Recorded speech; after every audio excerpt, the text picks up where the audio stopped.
Hola, soy Alba Mayo, desarrollador de videojuegos indie, y actualmente estoy desarrollando un juego anime del 3 en raya. Uno de los motivos por los que decidí hacer este juego en vez de otro con una historia más compleja es que no he escrito una historia en mi vida, al menos no una que no sea extremadamente corta y sencilla. Alguna vez lo he intentado, pero nunca lo he conseguido, y siempre que lo he intentado ha sido asumiendo que soy capaz de escribir una historia buena sin más, sin conocimientos previos, simplemente por haber visto historias buenas antes. Si buscas sobre el tema puedes encontrar fórmulas completas sobre cada paso que debería ocurrir en tu historia y cada tipo de personaje que debería tener, incluyendo sus relaciones con cualquier otro tipo de personaje. A mí personalmente, intentar escribir una historia de una forma tan formulaica no me funciona, necesito un proceso más creativo, así que he intentado recolectar consejos más genéricos que eso. Empecemos por la estructura, esto todo el mundo lo sabe, pero introducción, nudo y desenlace. Hay quien divide esos 3 actos en 5, en 7 o en 12, pero al final es un poco lo mismo. Generalmente empiezas introduciendo un personaje, luego pasa algo que crea un conflicto o perturba su vida, se toman decisiones, se sufren consecuencias y finalmente, de algún modo,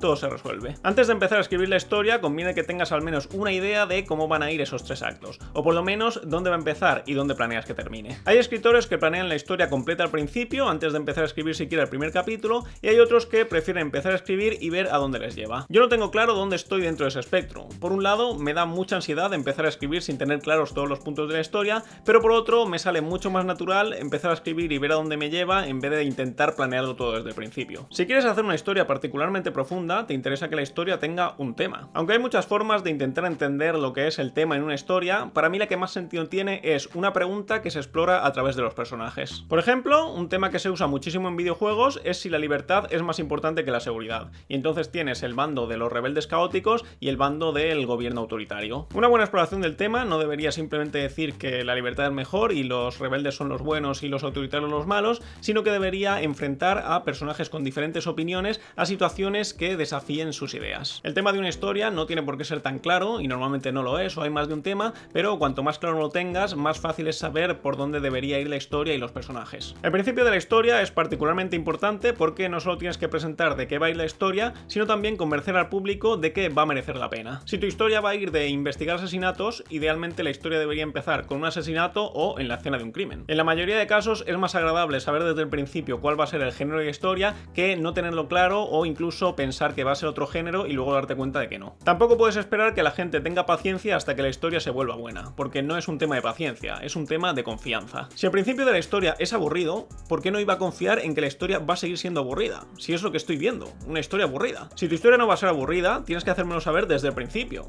Es por eso que normalmente conviene empezar en medio de la acción o justo antes de que ocurra, en vez de con el protagonista en su casa, levantándose y haciéndose unas tostadas 2 horas antes de que ocurra algo interesante. A veces no, a veces quieres que ocurra ese giro sorprendente, pero si no hay una promesa al principio de la historia de que algo interesante va a ocurrir, te la estás jugando. Un truco que se usa para eso es empezar con un prólogo, que sea una escena fuera de contexto que muestra algo intrigante, un asesinato por ejemplo, y luego pasamos al protagonista levantándose en su casa y preparándose el desayuno, porque ahora ya tenemos la promesa de que va a ocurrir algo. Pasemos a la parte más importante, los personajes, porque una historia no son solo cosas que pasan, son cosas que le pasan a unos personajes, y si esos personajes no nos importan, es difícil que la historia nos importe. Sin embargo, lo contrario sí que ocurre. Si te importan los personajes, es muy posible que te importe la historia, incluso aunque no sea muy buena. Generalmente quieres que cada personaje, o por lo menos cada protagonista, tenga lo que se conoce como un arco de personaje, que hace que cambie desde el principio de la historia hasta el final. Todo empieza con una experiencia traumática que hace que el personaje crea algo, normalmente equivocado, sobre sí mismo o sobre el mundo que le rodea. Le llamo trauma porque es más fácil de entender y generalmente es una experiencia negativa, pero no tiene por qué serlo. Por ejemplo, la protagonista podría ser una chica a la que sus padres le regalaban cosas cuando sacaba buenas notas y le castigaban cuando sacaba malas notas, lo cual le lleva a creer que el valor de una persona está en las notas que saca. Esa creencia se convierte en una actitud, anteponer estudiar por encima de todo, pero un día se da cuenta de que la gente que saca malas notas es más feliz que ella. Eso le genera un conflicto interno, haciendo que ponga en duda su creencia de que las notas son lo más importante, y un conflicto externo, haciendo que tenga lo mejor que decidir entre irse a jugar con sus amigos o estudiar. Normalmente, primero elegirá mantener su creencia, esa decisión le pasará factura, y a la hora de la verdad elegirá lo contrario, deshaciéndose de su creencia errónea y completando su arco de transformación. Por supuesto, esto es súper formulaico y no tiene por qué ocurrir exactamente así, pero un arco de personaje satisfactorio generalmente tiene esos elementos. Otra forma de pensar en esto mismo es que el personaje tenga algo que quiere, porque cree que le va a hacer feliz, y algo que necesita, que es lo que realmente le va a hacer feliz. Y el arco consiste en darse cuenta de eso. En el ejemplo anterior, lo que quiere el personaje es sacar buenas notas, pero lo que necesita es darse cuenta de que la amistad es más importante importante que las notas. El arco en sí tampoco tiene por qué ser positivo. Un personaje puede empezar siendo bueno y que le acaben corrompiendo y termine siendo malo. Ni siquiera tiene que ser un arco que le haga cambiar de opinión. A lo mejor puede empezar creyendo en el poder de la amistad, que la historia le haga cuestionárselo, pero finalmente terminar demostrando que la amistad es realmente lo más importante. Si la historia tiene un tema claro, conviene que cada personaje represente una postura diferente sobre ese tema y que sus motivaciones estén ligadas a eso. Si el personaje que lucha por la libertad termina ganando, debería ser gracias a la libertad, no gracias a que pega puñetazos más fuerte. Los personajes más interesantes no suelen ser los que son perfectos y todo les sale bien, sino los que tienen fallos o debilidades, precisamente porque esos fallos son los que les permite crecer como persona, otra vez simplemente porque suponen obstáculos que hacen más fácil identificarse con ellos. Deja que te cuente una historia.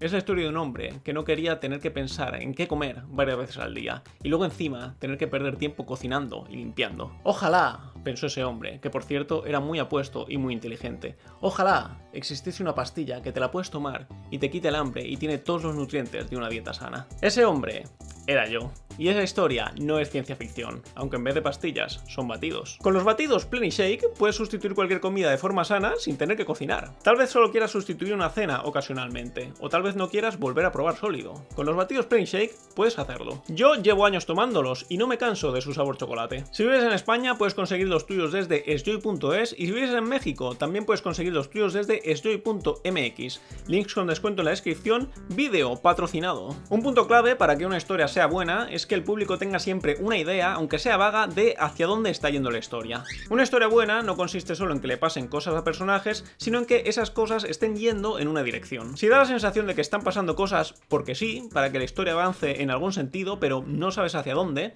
se pierde el interés. Tiene que haber cierta expectación de lo que está por venir. Generalmente, todas las escenas deberían avanzar la trama o avanzar el arco de un personaje, o si es posible, los dos a la vez. Una escena que no cambia nada es una escena de relleno, que a lo mejor tampoco está mal porque es una escena graciosa o bonita, pero generalmente el relleno sobra. Además, si quieres hacer una historia que sea más interesante y dinámica, no debería haber una sola trama, sino varias ocurriendo al mismo tiempo. A lo mejor el protagonista tiene que prepararse para una entrevista de trabajo, y además se está peleando con su novia. Es más interesante si ocurren esas dos cosas a la vez y vas saltando de una a otra, que si ocurre primero una y luego otra. Al escribir una historia, generalmente tienes claras algunas escenas, que son las más épicas que te hacen querer escribir la historia, pero luego el 99% del trabajo consiste en escribir todo el resto de escenas que te permiten llegar hasta ahí. Es por eso que muchas de las escenas son realmente un trámite, algo que tiene que ocurrir para poder llegar a la escena buena, así que es muy fácil que ese tipo de escenas te queden aburridas. Un truco que me ha servido para poder mejorar ese tipo de escenas es preguntarte, ¿por qué esta sería la escena favorita de alguien? No hace falta que sea una escena épica o súper interesante, pero puedes buscar algo que le dé el toque, que la haga especial en algún sentido. A la hora de escribir diálogos se aplica un poco lo mismo que con las escenas. Los personajes no deberían hablar por hablar, sino para avanzar la trama. En cualquier conversación que no sea de relleno, al menos uno de los personajes quiere intentar conseguir algo de la otra persona. Así que puedes pensar en la conversación como una especie de negociación en la que un personaje intenta conseguir algo y el otro se lo pone difícil. En un buen diálogo, cada línea debería cumplir al menos una función, y si es posible, varias a la vez. Esa función no tiene por qué estar relacionada directamente a la conversación, sino que puede servir para transmitir información de la trama, o del mundo, o de los personajes. Por ejemplo, un personaje puede preguntarle a otro, ¿qué tal con tu novia? Y que el otro le conteste, lo hemos dejado. Esa es una forma de transmitir que el personaje está pasando por una ruptura sin tener que enseñar la escena en la que la novia le deja. Añadir la información de este tipo poco a poco en diferentes diálogos también te ayuda a repartir la exposición para que no tengas que torrarla más adelante soltando un montón de información de golpe. Una forma de hacer los diálogos más sofisticados es usar el subtexto, que básicamente significa implicar algo en vez de decirlo directamente. Un personaje podría preguntar, ¿qué tal con tu novia? Y que el otro le conteste,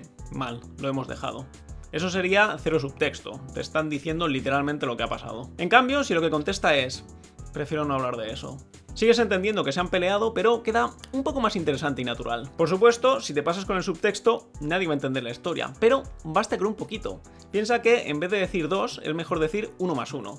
Todo el mundo va a entender que es 2, pero tienes que deducir un poquito. Un consejo súper conocido y algo relacionado es el de mostrar en vez de contar. Esto básicamente significa que si un personaje está enfadado, debería levantar la voz o romper algo en vez de decir en voz alta, estoy enfadado. A la hora de describir un personaje o un lugar, también es mejor ir intercalando información poco a poco cuando tenga sentido, en vez de empezar con una descripción de 3 párrafos. Y un último truco para hacer el diálogo un poco más interesante es que los personajes interactúen con el entorno o estén haciendo algo o yendo a algún sitio. negocio, en vez de estar solo quietos hablando. Y hasta aquí llegan los trucos que he aprendido sobre escribir buenas historias, que a mí me han parecido útiles y espero que a ti también. Muchas de estas cosas seguramente ni siquiera se apliquen a mi juego del 3 en raya, porque los animes de deporte suelen ser bastante básicos en este sentido. El tema de la historia, por ejemplo, siempre es la superación o el trabajo en equipo. Si es que a eso se le puede llamar siquiera tema, porque no es que lo exploren ni nada. Y el progreso de los personajes suele ser que entrenan mucho y se vuelven muy buenos, o como mucho que aprenden a confiar en su equipo. Aún así, está bien saber todo esto, y tal vez eso me permita hacer una historia un poco más sofisticada, aunque tampoco me quiero flipar,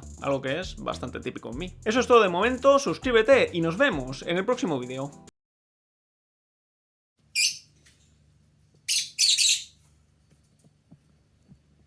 ¿Todavía estás aquí? Oye, pues gracias por ayudarme a escribir la historia de cómo me hice rico y famoso. Ya que estás, échale un vistazo a mis juegos, algunos son gratis. Link en la descripción.